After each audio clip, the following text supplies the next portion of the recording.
Okay, well, why don't we go ahead and get started? My name is Tim Sweeney. I'm with the Midwest Center for Nonprofit Leadership at UMKC. I'm a senior fellow. I'm also a consultant in town that has worked with nonprofit organizations for about 15 years, primarily in fundraising and strategic planning. And, we're delighted to have everyone here today and delighted to have our guests present on the experience of KC Art on the Block. So just a few things before we start, though, some housekeeping. This series is part of UMKC's nonprofit navigation series, and the series was created really right as COVID came into our reality in March of last year, or early this year, sorry, as a way to bring the nonprofit community together to share ideas and to continue learning, albeit virtually.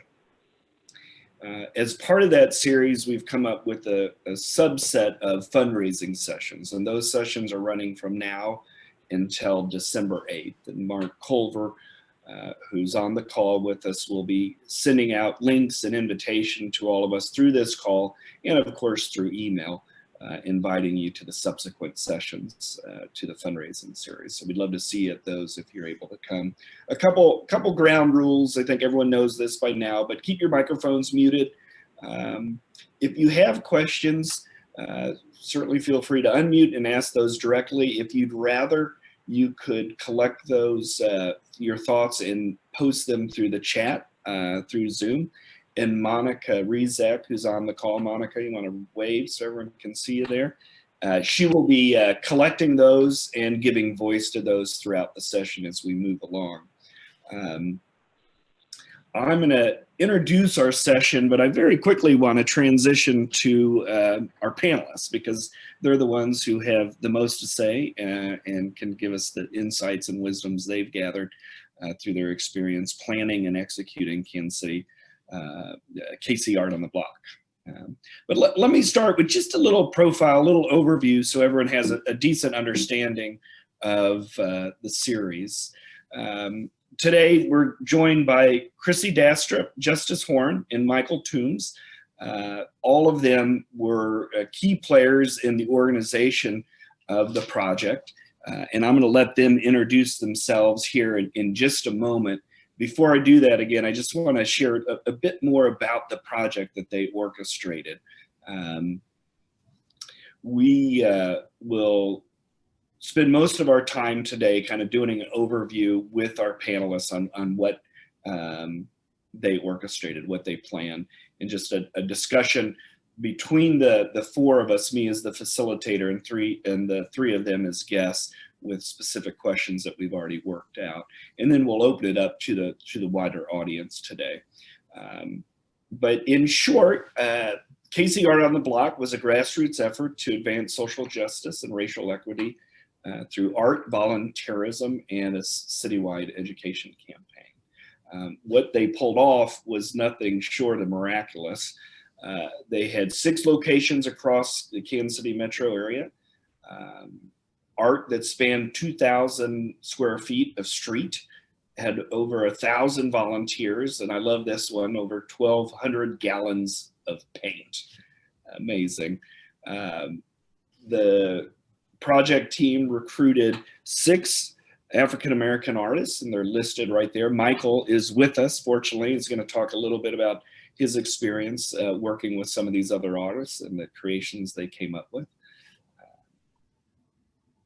The other amazing part of this project was how many collaborators they had. And you can see them arrayed along this slide here. Just a vast amount of people and organizations came together to advance this project. We're going to talk a little bit about the collaboration connected to the project and how they recruited these folks and how these folks worked together to pull it off. And then finally, I wanted to show just a few pictures from the Kansas City Star of the project actually being implemented, and then the final projects. And Michael, I asked to help narrate a little bit where some of these locations are. Here, these first couple slides are just the volunteers with the 1,200 gallons of paint executing the project. And then these last couple of slides are the actual murals in their near finished product. Michael, where is this one? This one looks like Wyandotte, downtown, 10th and Wyandotte. Okay. And Chrissy, if I'm wrong, you correct me. You are not wrong. And Michael? And this one's Brookside. Okay. At 63rd. And this one is 63rd and Truce. Okay. Briarcliff. Up north, okay. Yeah. And 18th and Vine. Okay, you can see those piano keys down there. And 31st and Truce. Awesome, awesome. Okay, with that, what I'd love to do is start with just a chance for our panelists to introduce themselves very briefly, their names, their role in the KC Art on the Block, and any other affiliations they want to talk about. So, Chrissy, could we begin with you? Sure. I'm Chrissy Dastrup. By day, I am the legislative aide to Councilman Eric Bunch here at City Hall. And also by day and night and weekends, I am the co-founder and the board chair for Truce Market Collective, of which Michael Toombs is a board member as well. I've only lived in Kansas City for about 11 years, but made it my forever home quite fast, and I've really enjoyed getting involved in all of the city building and community building opportunities in Kansas City since I've been here. So. Great. Welcome, Chrissy. We're so glad you agreed to participate today. Happy to be here. Michael? So I'm Michael Toombs. As Chrissy indicated, I'm on the board with the Truce Market Collective. I also run an organization called Storytellers Incorporated, who we do a lot of programming in schools and community centers and juvenile justice. We do a lot of murals, which is one of the reasons I got involved with the Truce Market Collective initiative, because of their goal to produce such wonderful projects like the Art on the Block. And then also I am involved in doing some educating with young people through USD 500 School District and KUMC. And that's the school district in Kansas City, Kansas, right? In yes, University of Kansas Medical Center. Yes. Great. Awesome. Welcome, Michael. Great to have you here. Justice. Good morning, everyone. My name is Justice Horn. Also, by day, I work full-time with the Urban League of Greater Kansas City in a consultant capacity, and then also on the Biden campaign as Regional Director of African American Policy. My capacity with this organization is just serving on the planning committee with Chrissy, where we would meet weekly on Wednesdays to plan this thing out, and kind of that's how we got this thing going.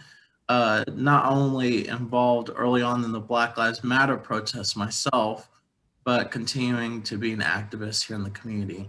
So really working and pushing our nonprofits to be more aware and embrace social justice initiatives. And then Chrissy and Michael thought this up, and I thought this was perfect for the community. That's great. Well, welcome, welcome. Okay, Chrissy, let's start with you. Just tell us how this whole thing was conceptualized and planned. How did it get going?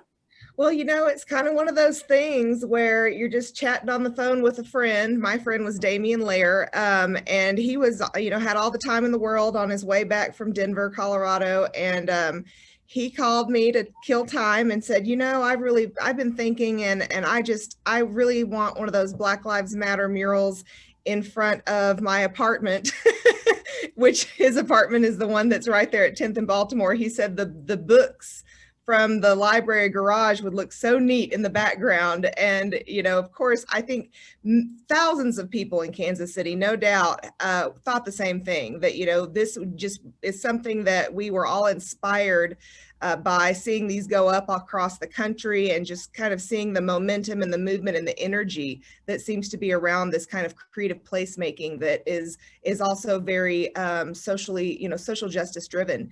And so, you know, by the time we got off the phone, I had committed that, yes, let's do this. I had also wanted to see this happen in our city, and immediately started thinking of more than one location.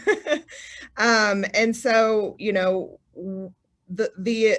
we had some time to think about the approach for this. You know, every city had kind of a different approach as to how they selected locations. And really, we wanted this to be a positive experience for all of the communities involved. And we wanted to do this with communities rather than do it to them and say, you need to hear this. We wanted to say, will you do this with us? And so, you know, as we kind of set out to identify possible locations, we called property owners, kind of leadership, some of the CID leadership in these areas, and just said, you know, what do you think about this? What would you be open to, you know, to joining us and supporting this kind of initiative?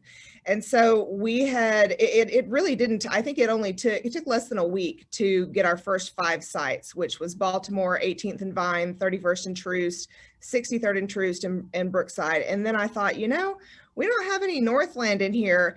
And I didn't want them to feel like they were being left out. I know that there are a lot of people up north who are not only huge advocates of arts and culture, but also of social justice and, you know, some of these more challenging topics. And so we started making some calls up there, and luckily we were able to connect with the Briarcliff ownership, and they were in. So we had our 6. And then we started planning the operation and, you know, and the logistics of the whole thing, really not knowing when we started how big of an undertaking this would be. I mean, this is a great example of kind of a fly by the seat of your pants plan. And then by the time you're a month into it, you realize, oh my gosh, this is a huge project. There are so many moving parts. I learned more about, you know, public works and street infrastructure and, you know, just the technical side of streets than I had ever learned in my life. And, you know, here we were doing an art project and I'm getting a, you know, an infrastructure education. But, you know, as we move forward, just kind of understanding and brainstorming and thinking through and planning through the operations and logistics, it was a monumental task, and could not have happened without our planning team. So Justice Horn, Damian Lair, myself, and Marissa were the kind of the organizer planning team. And from the beginning, we knew that there's just no way that we could, nor did we want to do this alone. So we partnered with the Urban League, NAACP, and the city. And that was just the beginning, the first of many partnerships to follow, that we kind of kicked this whole creative placemaking project off with. Mm-hmm.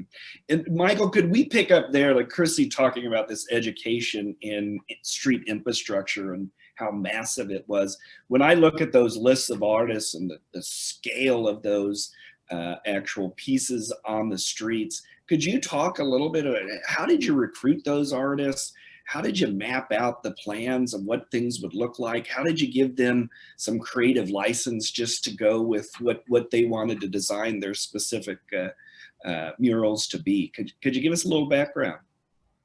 Well, a lot of that has to be accredited to the Truth Market Collective and their initial effort at selecting, going about and picking the artists that they wanted to be a part of it. I think initially it was about trying to pick people that they felt would best represent this monumental initiative that they were trying to undertake. But I think it also speaks volumes to the power in creativity and how influencing art can be if your heart and passion is folded up in it. I don't think this ever would have taken off if everyone involved had not been passionate about the message initially, which is one of the keys to a successful creative placemaking process. You have to be passionate about what it is you're undertaking, because it can go either way. I mean, it can take off and end up being a huge flop, or it could take off and end up being a great success. But caring about the people who you're representing, caring about the message you're trying to get off, caring enough to take care of all the little details that resonate and evolve around the effort to put something like this together is part of what makes a successful creative placemaking initiative. So the artists that were all selected were very much committed to seeing this process through. They were a little caught off guard because they didn't know exactly what they were going to have to do to be able to make this thing come about when they saw the scope of what it was that they were expected to do. But the planning of the process overall was so well thought through that a lot of the things, the stages that were necessary for the artists to be successful were already in motion. And the beauty of the whole process, which I always like to say in creative placemaking, or when you do a large project of this kind where you're doing interactive creativity, the real beauty and the art of it is how the people come together. It's not the outcome. The outcome is a byproduct of the effort, but the process is the beauty of a project on this scope. And watching all the different people come out the day of this event and contribute, and they were all looking for an opportunity to share their concerns and their frustration in a positive way, and this effort gave them that opportunity. And so when you showed up at one of these sites on the day that it unfolded, it was just a beautiful thing to partake, to see grandmas and grandkids and mothers and fathers and, you know, white and blacks and Hispanics and Asians and all these different people came dedicated and committed to seeing these projects through. And, you know, I think that, and the fact that the artists were so talented and that the administrative team was so committed, and the fact that, you know, in every creative effort, there's always the hand of God. And in this particular case, that was in place too. So we were all truly blessed. And I think our city embraced it, and it became something I think worth noting. Yeah. That's why we're here. We're noting. I think the city took note. Chrissy, because this is a fundraising series, I'd love just some basics on the fundraising component of the project. I know it's a small part and really not the most important part. But all of us in the nonprofit community know we got to do good fundraising in order to fund good mission. So could you tell us, how much money did you raise? What were the primary mechanisms to do that fundraising? And why were people giving? Why were you successful in raising the money you did raise? Well, you know, so at Truce Market Collective, generally we have an annual event around, you know, this time of year in September, but we knew that we weren't going to go and do our big Truce-to-Palooza festival that we normally do this year because of COVID. And I thought, well, every year I get the joy of raising money for Truce-to-Palooza. So I will just start calling our list and saying, hey, you know, we're not going to do Truce-to-Palooza, but we're going to do something else. And you know, really the budget that we had come up with on the front end was pretty much way underestimated as far as the amount that we were really going to have to spend on supplies and paint. Because again, I had never done this before, and we thought, okay, we should raise about this much. But you know, when you're in fundraising mode, you pretty much are raising as much as you can raise because you never know, right? And so I just started, you know, kind of making some calls to some of the people that we had worked with before. But I also reached out to a few people that I had been particularly moved by, based off of their responses after the murder of George Floyd. You know, I mean, if we're putting on our fundraising caps, I won't lie. I've been thinking for a while that all of these companies and all of these, you know, corporate structures and corporate entities that are putting out these Black Lives Matter statements, when it comes fundraising time, I need to pick up the phone and say, I just really loved what you said about this social justice movement. I have a great opportunity for you to, you know, not in these words, but put your money where your mouth is, you know, because we do want these corporations to engage. We do want foundations to engage, though we also realize that it's a challenging ask sometimes. You know, a lot of foundations and companies are in positions where, you know, they are worried about losing their customer base or losing, you know, their funding base, because of their participation in things that are not just, you know, here's an art project. You know, here is a social justice, racial justice geared art project that, quite frankly, was probably the most controversial one we could have picked.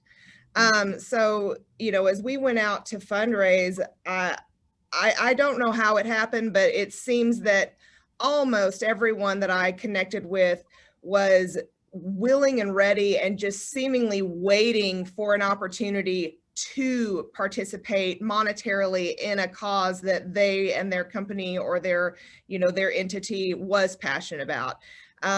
You know, I was so floored by the amount of yeses we got. And so we raised about $58,000. Wow. And that was under a month. Wow. In under a month's time, and our cost was around 53,000. So, you know, it's a good thing that we were, you know, a little over at the end, but we really didn't know. I mean, we were still buying paint on Sunday when we were finishing up Murals because we still needed more paint. And so it was a lot of hustle, kind of just a little bit of strategic outreach by kind of looking at some of these entities and how they had already participated in speaking out about whether or not these social and racial justice issues were important to them and something they wanted to embrace. But, you know, I think that quite a few of them went out on a limb to help. But I think that in the end, we delivered what we said we would, which was a positive experience, a community building experience, and like Michael always reminds me, the largest creative placemaking endeavor of its kind that we know about anywhere. So I think that we definitely delivered on our end of the bargain and created something that was very special and something they could be very proud to participate in. Mm-hmm. Two quick follow-up questions, and then I'd love to talk to Justice a bit about his role in it. Josh was wondering whether the artists were paid for their participation in the project. And then the second question is more of mine, and that is, were your funders a combination of people and corporations and foundations, or what did the donor look like? Was it just a wide variety of folks or more specific to one area of funders? So. Well, so yes, we did pay our artists, not nearly enough. You know, at the very beginning, we knew that the artists would not execute this all on their own, but we needed them to come up with a design, a direction, put that feeling and that personal, you know, that personal experience behind it that I think makes each of these 6 sites unique and special and powerful. And so it was a huge amount of pressure, I think, to put on an artist to be responsible for such a large art installation. And so we did pay all of our artists a stipend of $1,000 was what we offered them. And then AltCap came in and said, we want to give an extra $500 to all of the artists. So we paid each of the artists $1,500. And spent the rest of the money on all of the logistics and supplies and street cleaning and, you know, paint brushes and paint. And so, you know, did not pay our artists nearly enough, but we were very grateful that they felt passionate about the project. And I think that's why they participated, not because we were paying, you know, as much as they probably could have found elsewhere. They weren't getting rich off of this project. This was a labor of love. And, you know, also, you know, Justice, myself, Marissa, none of the organizers, we got paid nothing. This was a labor of love. And then our funder base, we had, so I mean, all of our sponsors, you know, were listed on our website. So LISC was one of our bigger sponsors. Pete Brown was one of our larger sponsors, and he ended up giving personally rather than through the company. And then we had kind of a splattering of, you know, we had Blue Cross Blue Shield, we had Turner Construction, we had, you know, quite a few, I would say, bigger names, but we actually crowdsourced $16,000 in a month's time for this. And that was our largest one take home, was our crowdsourcing that we did through Facebook. So, you know, I think the largest one sum of money from one person or from one entity was about $6,000. We had a couple of $5,000 donors, and the rest were mostly $2,000 and $1,000. But the $16,000 that we raised through crowdsourcing over Facebook, I mean, you know, that is the most I've ever raised through crowdsourcing, especially in a month's time. So that was wild. That was very successful this time. I mean, people were ready to give. That's great. Let's transition to Justice and then talk about his role with the crowd funding. And then Monica, I'd love to come back to you because I know a couple questions are coming up in the chat, but because we're talking about funding right now and just the success of this crowdsourcing. Justin, could you give us a little background on kind of how this unfolded and why you think it was so successful? That's a lot of money in a short period of time. Yeah, so I think it's a mix of, excuse me, I think it's a mix of two things. I do appreciate Michael bringing up that the passion was there, because it absolutely was, not only from those who came out to paint with us, but from the architects that came out and were a part of the tech team, to those who work with public works, all the way down to the artists were absolutely passionate about this. And then a lot of credit, and although she will be very humble about it, is a lot of the fundraising came from relationships and really Chrissy getting out there and making this happen. But when we talk about crowdsourcing, I think it is a mix of the relationships we built over the month, but then also the passion was there. People were ready to, get behind this. I mean, use their financial kind of tools to in their community. And I think it's kind of where we see ourselves in 2020, that we have a lot of online petitions being created, a lot of online fundraising, and there's more of a sense in society right now is, hey, if there's a problem, let's all get behind this, let's push this, let's share this, and let's all fundraise. And I think that's what happened. And I think it's absolutely crazy that we raised that much crowdsourcing, but I think it was a perfect timing. People were passionate about it, and people wanted to see this happen in their city. I know we get a lot of credit, and the artists get a lot of credit for all the work they've done, but this could not have been possible without financial help and without people taking time out of their day, playing an important role to make this project happen, all the way down to those who just wanted to paint, and just people who just wanted to watch and or would repost this to then get more people to then donate. I mean, everyone had a very important role. And I think that's what a community is about. I mean, this a very big project happened because a community got behind it.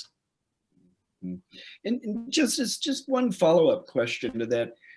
as the nonprofits on this call and the nonprofits that will listen to this recorded call at a later time, do you think there's something to extrapolate from your experience doing crowdsourced fundraising that they can apply to some of their own projects? It sounds like you're saying, it's a combination of good community, good passion, a good project, and executing around that. But could you talk a little bit about, what are some lessons learned about this type of fundraising? Yeah, so and even Chrissy brought it up, and really, and this is kind of going back to the social justice and activist side of myself, is really in nonprofit work, your work is primarily to make the community better, whatever the form of the nonprofit is to accomplish and solve a problem. So really, I mean, understanding the current problems and really taking time to listen. So when you then ask people, hey, donate to this cause, it truly is going to be donated to that cause. And I feel like why we were so successful in fundraising is because we asked them, we gave them an ask that it would directly tie to this. It would directly tie to this problem that we're seeing in society, where we are not only going to push the message of Black Lives Matter, but have the tough conversations. We're going to continue to center talented Black artists. We're going to continue to center the conversation that needs to happen here in Kansas City. And we're going to continue to center that, hey, this is going to take all of us. Everyone in this community has an important role to play when we talk about race equity, when we talk about social justice, and we talk about change in our community. And I think this installation is yet another example at what beautiful things can happen when every single person in the community buys in and has an important role. Mm-hmm. Great. Monica, could you give voice to some of the chat questions, or one of the chat questions that came in? Sure. So one question we had was if there's a if you had any documentation from the process, and if that might turn into some sort of documentary or any sort of material or footage that maybe you're going to share in some way. We do have a very talented documentarian named Nico Giles. He's worked with PBS for years, KCPT. He's working right now on a documentary. I think it's mostly focused around around the more creative side of the project. But I'm working with Don Taylor at AIA right now, who was one of the biggest helps. Without Don Taylor and AIA, we would not have had a technical team. We would not have had 68, professionals out on the street with their tape measures and their chalk and, their skill set that created the blocks of letters that the artists and the volunteers then filled in. But she and I are actually working on putting together our Google Drive folder that makes sense only to us with the hundreds of documents that are in there, but compiling that into kind of a how-to and how we did it, because we've been reached out to by about 5 cities nationally who now believe that we are the experts on this. And so, it just drives home the point that this really has never been done on this scale, with 6 of them, with so many. And so we really should put this together into some kind of usable piece that can be used in perpetuity. But Nico Giles' documentary, I'm very excited about. He's doing such a thorough job. And so I'm not sure when that will be ready, but there will be a documentary coming out on that. Thanks. Okay. Justice mentioned all these folks coming together, and the nonprofit sector has countless examples of collaboration, both good, bad, and ugly. So I'd love to hear from all of you of just how, Michael, did you get all these artists together, and how did you get them working and focused in kind of a single objective? Chrissy, how did you pull all these different organizations that said, yes, we want to be part of this project?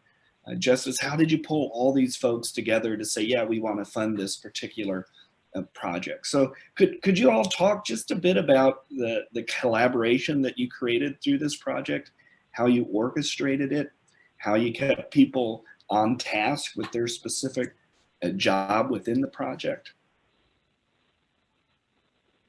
I'll jump in first. The artists themselves were selected by the team. We had done a number of large-scale murals, me and my organization, and so we had completed a project up in Topeka called Brown v. Board, across from the old Monroe School, and we also have a couple of 130-foot murals under Bartle in the downtown. So I had some insight as to some of the challenges that were going to be faced in terms of paint and distribution and managing the core site facilitators and how to engage the public. And so Chrissy and them reached out and asked me if I would put together a special session for the artists to bring them up to speed on what to expect, because a lot of the artists had never done anything on this scale. They had worked on studio art, paintings in the studio. One of the artists had done a mural at a church, but it was a pretty small scale mural. I mean, even for myself, this was a huge mural, block long, you know, and 300, 400 and something feet long and 50 something feet wide. So it took quite a bit of orchestration to pull together all of the humanity necessary to make something like this happen, and to give the artists the level of security that they needed and that they could make it happen. And so that was part of the goal in the earlier stages before the project ever got launched, was to get them together in some phone calls like this one and to reassure them that there are some stages to this type of process that you follow. And one of the key elements was that on projects of this scale, as an artist, you don't really even get a chance to pick up a brush, because you spend most of your time nurturing and guiding and leading the community in their effort to produce the work. And so they had to get to a point where they felt comfortable in that, because most artists want to jump in and leave some mark behind, but the mark was the bigger outcome. And once they gave into that reality, then the rest kind of fell into place, because of all of the volunteers that came out, because of the core workers who were at each of the sites that made sure that the paint got delivered. And if paint was running out, there were people staged to go out and get more, to find out where there was paint and get it to those various locations. I mean, you know, we also had to make sure there was plenty of water, because we had some steaming hot days that we had to deal with, and we had to make sure our people stayed hydrated. I mean, the paint was literally evaporating on the street. And so, you know, there was a lot to the initial stages of getting this ready and preparing the artists for what to expect, so that there wouldn't be any real things that would come up that would catch them off guard and paralyze them in the process. And so I think, you know, in respects to what it takes to make something like this happen on this scale, even when you're talking in a singular effort, it was really something to partake, to watch this happen like satellites in 6 strategic locations around the city all in one day. And I think we did have one carryover because we got rain the very first day in the morning, and that kind of pushed some of the scheduling back, which forced us into a second day. But for that to have occurred the way it did was just beautiful, you know, to see and to be a part of. Chrissy, any insights? Yes, you know, and again, it didn't occur to me until, you know, we were a few weeks into the planning. I come from a military background, and the closest thing that I can relate this to would be a military operation. The levels of leadership and communication were absolutely key. There was so much communicating that went on between all of the different leadership groups that had very specific objectives. That is how this happened and actually was successful. You know, it was extremely detailed planning, and I mean extremely detailed. You know, for example, you know, we had 6 sites. So we created project teams for each site. Justice was the project team lead for Brookside. Each site had its own leadership structure from a project standpoint and from an art standpoint. Both of those roles and those groups had a strategy that was already thought out and talked about and understood by everyone on that team before we got there. The tech teams that broke out into 6 locations, they were already organized, had pre-met, had communicated, had a plan, had supplies. The supply chain, just keeping everybody supplied with everything that they needed at all 6 locations and being able to re-up when they needed additional supplies, that was orchestrated. It was the planning that went into this was unlike anything I've ever participated in my entire life. It was the singular most challenging experience of my professional career, most robust. You know, looking back on it, and when we look at our spreadsheets and our folder that has all of that organization held within it, I mean, it was an operation that was at the highest level of pre-planning, organization, leadership structures that were built, customized to support the success of the operation with the appropriate people, with the appropriate skill set. Everything was thought out in orchestrated very intentionally. There was nothing happened on accident. Nothing was successful because of a surprise. It was all successful because, you know, we spent, a month and a half, 2 months planning. I was working 12 to 14-hour days a lot of those weeks because of City Hall and this. I mean, it was a monumental undertaking. And, you know, when you unpack it and kind of look behind the curtain, because on the outside you thought, oh, look, all these people came together. Oh, they're painting. Oh, look how beautiful this is. But when you pulled back the curtain, like on day 1, I was in what I refer to as command center. I didn't even get to leave Damien's condo on day 1 because I was up there with my laptop and my cell phone, and I responded to 800 texts that day.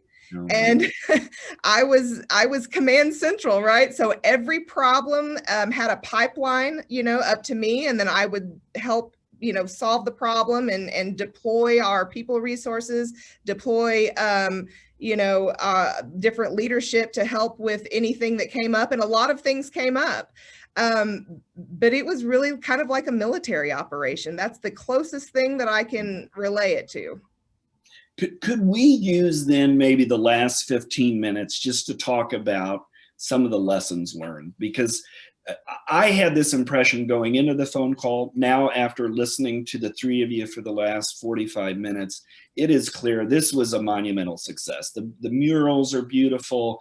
The logistic orchestration was amazing. The messaging and the mission is just so profound that I think we all can agree that this was one hell of a success. But I'd love to draw some lessons for our nonprofit community from this. And maybe the first one on my mind is just what does this success tell us about what the nonprofit community can be doing to advance racial equity more in our city? Justice, Chrissy, I'd love to hear from you. Yeah, I'll start with this one. I think this is yet another example of what can come from nonprofits and really organizations in our city by diversifying what they do. I know we had, for a good example, a lot of like AIA or like organizations that don't really specialize in social justice initiatives, getting outside their comfort zone, jumping in maybe a field that they're not really prone to do, but really, I mean, seeing that need, seeing the calls from the community to get involved, and that when we have more people involved in really pushing an initiative, pushing a discussion, and really pushing the change in our community, that's going to happen quicker, and that we are going to solve bigger problems with even bigger solutions because we have more allies, we have more people at the table working to bring their various expertise to the table to I mean, really move the needle on when we talk about racial equity in the city. And no one, and especially this whole movement, I mean, it's a mosaic of change, from humongous criminal justice reform to something beautiful like 6 Black Lives Matter murals, where you continue to center the conversation, center the community. And I hope when really everyone drives over those murals that they think hard. They think about where we are in this country. They think about where we stand and how we're going to move together as a country. And I know this is even for those coming up, especially my location and Michael's location, that are placed next to a school that's predominantly African American. I mean, just the symbolism that they are going to come out into their schoolyard and think, hey, my community and a lot of organizations in my community took time out of their day to say that my life matters, that no matter where I go, who I am, at the end of the day, that my life matters. And that's symbolism. That's another form of giving back to the community and instilling in them that their life matters. That's, I think, what kept us going is just, we knew that people would see this during the time that it was painted, but long beyond it, and be reminded.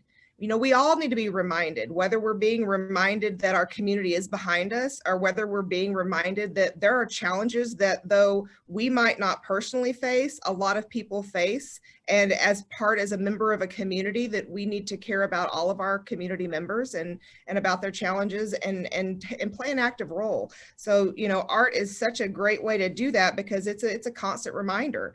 As far as lessons learned, besides buy more paint next time, honestly, I think that we really learned that impossible things are possible.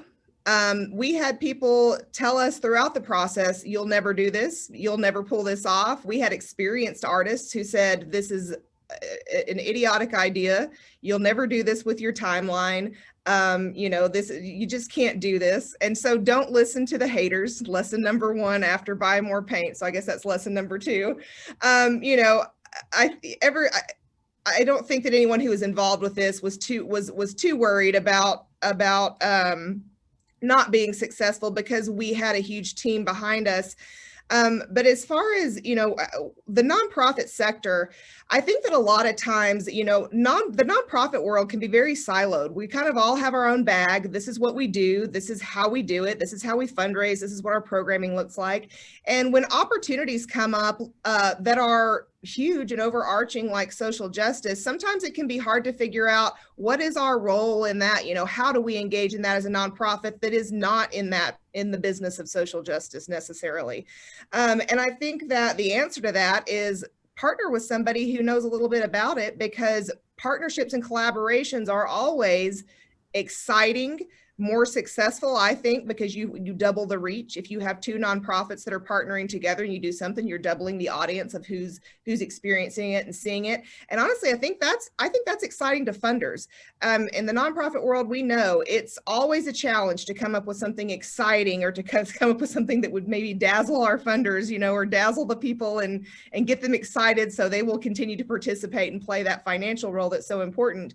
But I think that when we take the focus back to the community that we're serving, that's really what excites people. It excites the community, and I think it excites funders, because they see that we're community focused rather than project focused or thing focused or activity focused. We're really focused on people, and the people that we're impacting, or the people that we're working with, the people that we're collaborating with, is what brings that level of excitement and innovation and something unique to your programming. And so I think that nonprofits really should do a lot more partnering with other nonprofits, finding those really cool, things that normally aren't related or done together, they come together and do something incredible, and it's new, and that's exciting. That's just exciting from all standpoints. Also, I really wish that funders would be a little bit more open-minded sometimes about what type of things they're funding, and maybe take a little bit more of a chance sometimes on new ideas. If they would have asked us at the beginning, well, what are you hoping to accomplish here? I mean, I kind of knew, I knew kind of, but I didn't have KPIs to show that this was a tried and true successful venture. I didn't have that. I think sometimes we don't, we don't go with our gut enough. So I just would, challenge some of the funding community to really be a little bit more open to what they're considering. Don't require that nonprofits have been established for 12 years to be able to, be eligible for funding, or, just, put more focus on the ideas and on the leadership than maybe on how long they've been operating, what are their KPIs, what did their financials look like last year, there are just so many things that can get in the way of really great work. And I feel like we should be lowering the barriers so that more great work can happen, and just, be a little bit more open to what that looks like.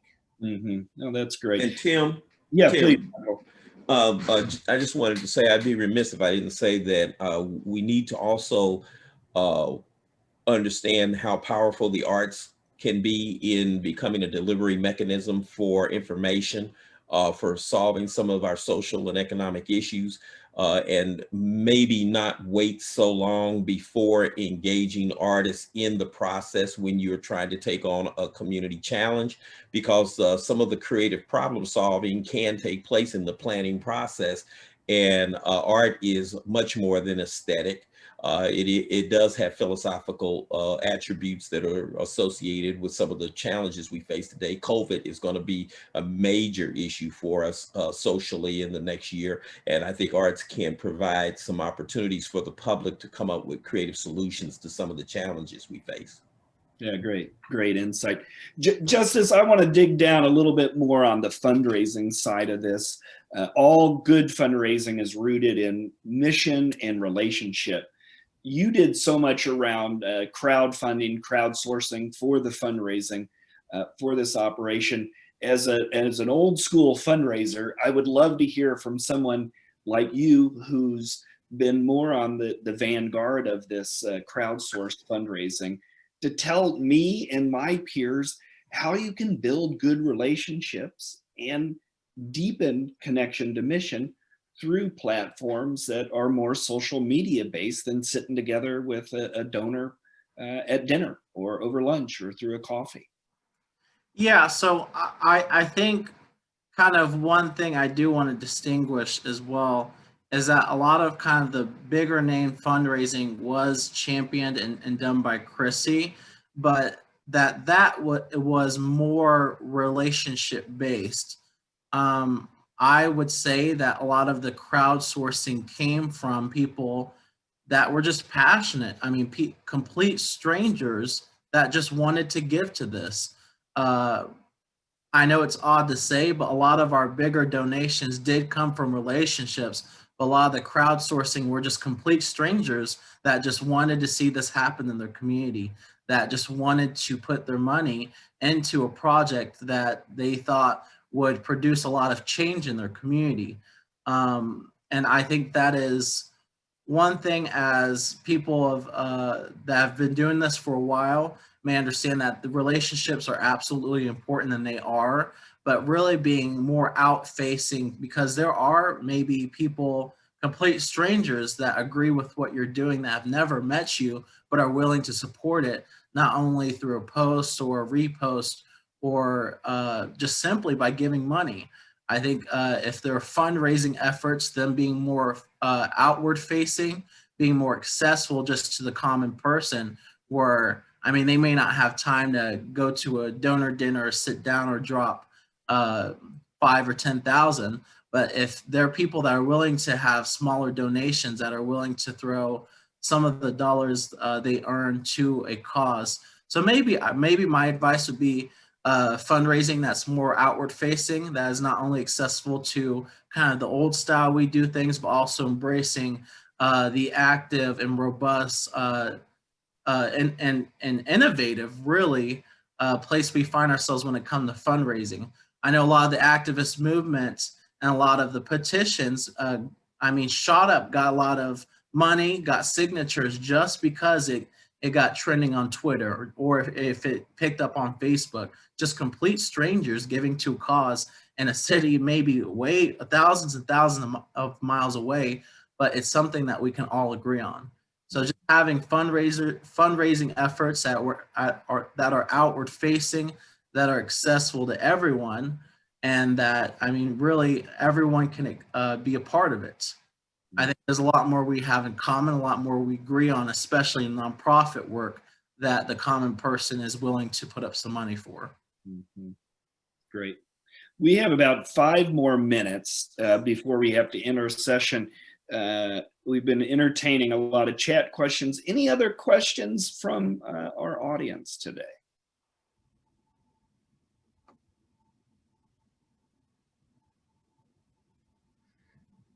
Well, as people think about it, I have one other question I'd love to ask all 3 of you, and that is, it's from a fundraising perspective.